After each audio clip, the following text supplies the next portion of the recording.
अच्छा, तो भाई जर्मनी ने एक नया वीज़ा लॉन्च कर दिया है जिसके ज़रिए आप बगैर किसी जॉब के, बगैर किसी ऑफर लेटर के जर्मनी मूव हो सकते हैं। इस वीज़ा का नाम है शॉन्सन कार्टे और इसे जर्मन अपॉर्चुनिटी कार्ड भी कहते हैं। पाकिस्तान में इसकी अपॉइंटमेंट्स स्टार्ट हो गई हैं। शॉन्सन कार्टे एक अपडेटेड जॉब सर्च वीज़ा है उन तमाम नॉन यूरोपियन लोगों के लिए जो कि या तो स्किल्ड वर्कर्स हों और या फिर जो है वो 6 पॉइंट्स जो है हासिल कर लें जर्मन स्कोर सिस्टम में। इससे पहले का जो जॉब सर्च वीज़ा था जर्मनी का, वो सिर्फ आप लोगों को 6 महीने के लिए मिलता था और उसी 6 महीने में आपको ट्रैवल करके जर्मनी आना होता था, जॉब सर्च करनी होती थी और अगर आपको जॉब नहीं मिलती तो आपको वापस जाना पड़ता था। उस जॉब सर्च वीजा में आप कोई पार्ट टाइम जॉब भी नहीं कर सकते थे और जो पैसा आप अपने पाकिस्तान से या अपने मुल्क से लेकर आते हैं उसी पैसे की बेस पर जो है आपको जर्मनी में सरवाइव करना पड़ता था। अब शॉन्सन कार्टे जो है उसी पुराने जॉब सर्च वीजा का एक अपडेटेड वर्जन है जो कि आपको 1 साल के लिए मिलता है। मतलब आप जर्मनी में 1 साल तक स्टे कर सकते हैं, जॉब सर्च कर सकते हैं। ना सिर्फ ये बल्कि आप पार्ट टाइम जॉब भी कर सकते हैं।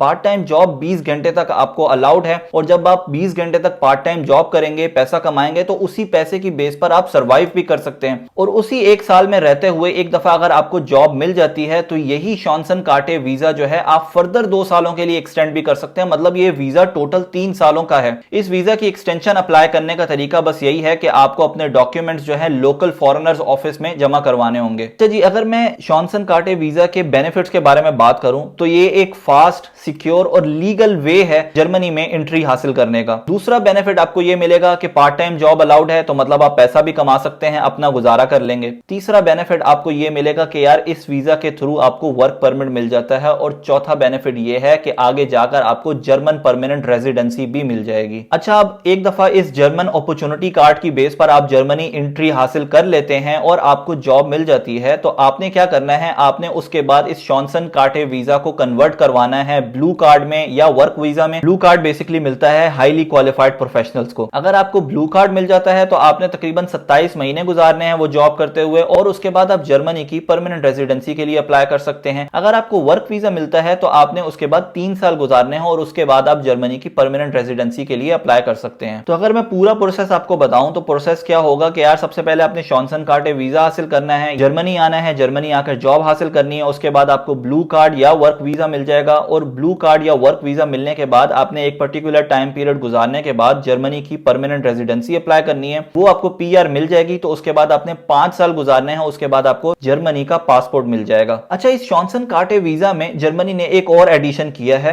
पहले क्या होता था कि पहले सिर्फ यूनिवर्सिटी डिग्री मतलब मास्टर्स या बैचलर्स जिन्होंने किया हुआ सिर्फ उनको अलाउड था, उनको वीजा मिलता था, वो जर्मनी आ सकते थे। लेकिन अब अगर आपने डिप्लोमा किया हुआ है, साथ में वोकेशनल ट्रेनिंग की हुई है 2 साल की, तो भी आप पाकिस्तान से जर्मनी मूव कर सकते हैं। अब बात कर लेते हैं इस शॉन्सन कार्टे वीजा की बेसिक रिक्वायरमेंट्स की, जिसमें डॉक्यूमेंट्स, क्वालिफिकेशन और एक्सपीरियंस आता है। देखिए, सबसे पहला क्राइटेरिया यह है कि आपके पास एक यूनिवर्सिटी की डिग्री होनी चाहिए, बैचलर्स और masters fully recognised in Germany. ये रिकॉग्नाइज्ड किस तरह पता लगेगा कि हमारी डिग्री रिकॉग्नाइज्ड है या नहीं, ये मैं आपको आगे चलकर बताऊंगा। दूसरा क्राइटेरिया ये है कि यार आपके पास अगर यूनिवर्सिटी की डिग्री नहीं है तो आपके पास एक डिप्लोमा होना चाहिए from relevant authority in Pakistan. तीसरी रिक्वायरमेंट यह है कि आपके पास वोकेशनल ट्रेनिंग होनी चाहिए एटलीस्ट 2 इयर्स की, well recognised in the country of origin. मतलब अगर आपने पाकिस्तान में की है तो वहां पर रिकॉग्नाइज्ड होनी चाहिए। इन 3 में से कोई एक चीज आपके पास लाजमी होनी चाहिए। लैंग्वेज की अगर हम बात करें तो बेसिक क्राइटेरिया इन्होंने दिया हुआ है कि यार एटलीस्ट आपके पास जर्मन A1 लेवल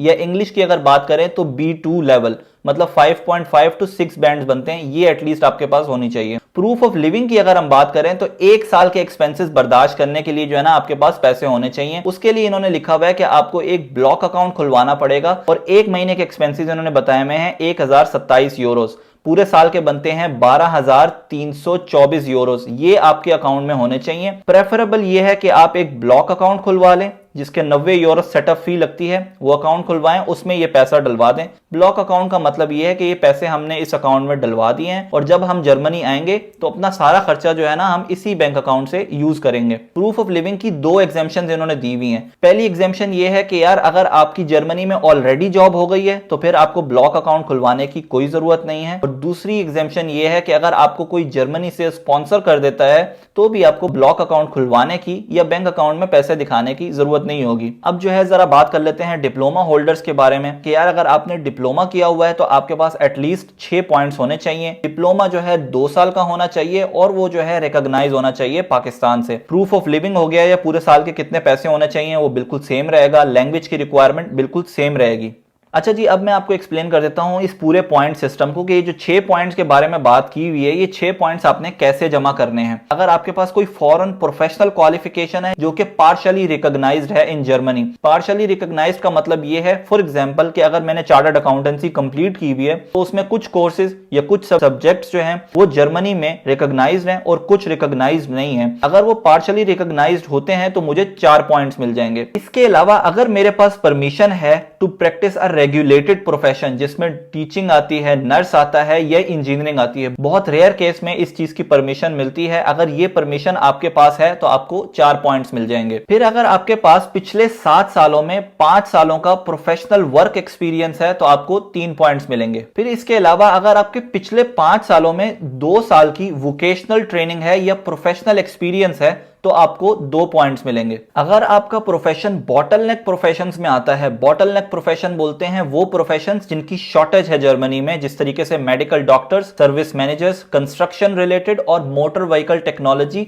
एटसेट्रा, बहुत सारे जो है ना इस तरीके के बॉटलनेक प्रोफेशंस लिखे हुए थे जर्मनी की उस वेबसाइट पर, आप वहां पर जाके सर्च कर सकते हैं। अगर आपका प्रोफेशन बॉटलनेक प्रोफेशंस में से है तो आपको एक एडिशनल पॉइंट मिल जाएगा। लैंग्वेज में आपको जो है कैसे पॉइंट्स मिलेंगे, अगर आपने A1 जर्मन लैंग्वेज की है तो आपके पास 0 पॉइंट्स हैं। अगर आपने A2 जर्मन लेवल पास किया है तो आपको 1 पॉइंट मिलेगा। अगर आपने B1 जर्मन लैंग्वेज की हुई है तो आपको 2 पॉइंट्स मिलेंगे और अगर आपने B2 जर्मन लैंग्वेज की हुई है तो आपको 3 पॉइंट्स मिलेंगे। इसी तरीके से इंग्लिश की अगर हम बात करें, अगर आपने IELTS किया और आपको C1 लेवल के जो है मार्क्स मिल गए तो आपको एक एडिशनल पॉइंट मिलेगा। अगर एज की बात करें, अगर आपकी एज 18 से 35 साल के दरमियान में है तो आपको 2 पॉइंट्स मिलेंगे। अगर आपकी एज 35 से 40 साल के दरमियान में है तो आपको 1 पॉइंट मिलेगा। अगर आप इन द पास्ट जर्मनी में रहे हैं 6 महीनों के लिए अदर देन विजिट वीजा तो आपको जो है उस चीज को प्रूव करना होगा। अगर आप उस चीज को प्रूव कर लेते हैं तो आपको एक एडिशनल पॉइंट मिलेगा इस चीज का भी। अगर आप और आपका स्पाउस दोनों शॉन्सन कार्टे या जर्मन अपॉर्चुनिटी कार्ड के लिए अप्लाई कर रहे हैं और दोनों एलिजिबल हैं तो एक एडिशनल पॉइंट आप लोगों को मिल जाएगा। अगर आपने किसी ऐसी यूनिवर्सिटी से कोई ऐसी डिग्री हासिल की हुई है कि जो कि जर्मनी में रिकॉग्नाइज्ड है